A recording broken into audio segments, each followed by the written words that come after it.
বন্ধু, দেশে থাকতে আমিও আপনার মতো একটা কুত্তা পালতাম। কুত্তাটার আমি খুব ভালোবাসতাম, খুবই যত্ন নিতাম। বিনিময়ে কুত্তাটা আমার খুব কেয়ার করতো। তা আমি তো প্রবাসে চলাম, তো কুত্তাটার একদিন আমার পাশে বসে সুন্দর করে বুঝাইছে, আমি প্রবাসে যাইতেছি পেটের চাই, কষ্ট হইলেও কিন্তু আমার বাড়ি চাইরা যাইস না। কুত্তা কি কথা বলার প্রাণী? পাশের বাড়ির এক বুড়া চাচারা তো রুড়ি দেখা কুত্তা গেছে বুড়া চাচার লোকে বাইকা। এদিকটা আমার মা আমার ফোন করে বলে দিছে, বাজান কুত্তা কিন্তু বাড়িতে নাই, বুড়া বেড়ার সাথে বাগছে।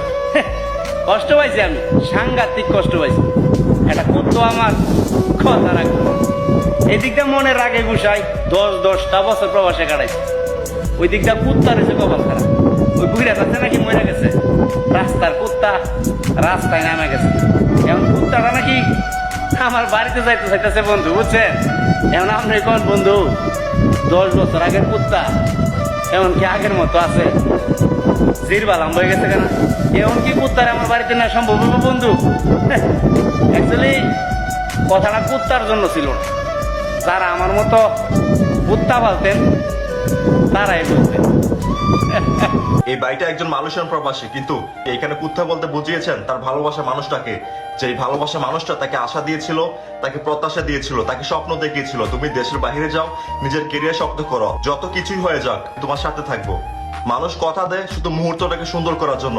এই বাইটার সাথে যা হয়েছে, এই কথাটা সত্যি হয়ে গেছে। এত কষ্ট করছে সে এখানে এসে তার ভালোবাসা মানুষটার জন্য, এত টাকা পয়সা ইনকাম করতেছে কার জন্য? তার প্রিয় মানুষটাকে নিয়ে ভালো থাকার জন্য। কিন্তু তার প্রিয় মানুষটা অন্য একটা ছেলের সাথে পালিয়ে গেছে। আর এই বাইটার প্রেমিকা যে ছেলের সাথে পালিয়ে গেছে, সেই ছেলে 10 বছর তার সাথে থাকার পরে তাকে ছেড়ে চলে গিয়েছে। এখন ওই মেয়েটা তার ভুলটা বুঝতে পেরেছে, এখন সে চায় এই বাইটার জীবনে আসতে। কথায় আছে দ্বিতীয়বার ভালোবাসতে ভুল নেই, কিন্তু যে একবার ছেড়ে চলে গেছে তাকে দ্বিতীয়বার ভালোবাসাটাই ভুল। আর এই বাইটা সঠিক কাজটা করে দেখিয়েছে, ওই মেয়েটাকে আর অ্যাকসেপ্ট করেনি। তাই তার কষ্ট থেকে এই কথাগুলো বলেছেন। আমরা প্রবাসী মানুষ, আমাদের অভাবে স্বভাব নষ্ট, আমরা ইচ্ছে করে আমাদের স্বভাব নষ্ট করি না।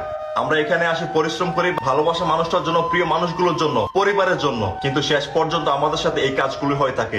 বর্তমানে এই কাজগুলো খুব বেশি হচ্ছে, সেটা ভালোবাসা মানুষ হোক, সেটা স্ত্রী হোক।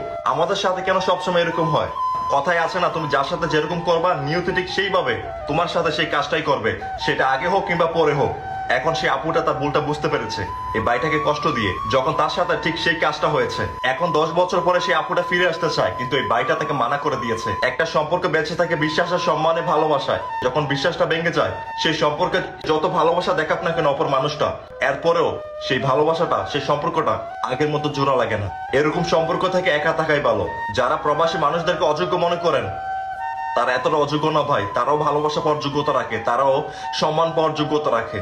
একজন প্রবাসী তার নিজের জীবনটাকে বাজি রেখে, তার সুখ, আহ্লাদ, আশা সবকিছু ত্যাগ করে তার পরিবারের জন্য, তার প্রিয়জনকে ভালো রাখার জন্য। প্রবাসীদেরকে ভালো চোখে দেখেন, একবার প্রবাসীদেরকে বিশ্বাস করে দেখেন, প্রবাসী ছেলেরা এতটাও খারাপ হয় না। আসসালামু আলাইকুম। प्यार की राह मुझको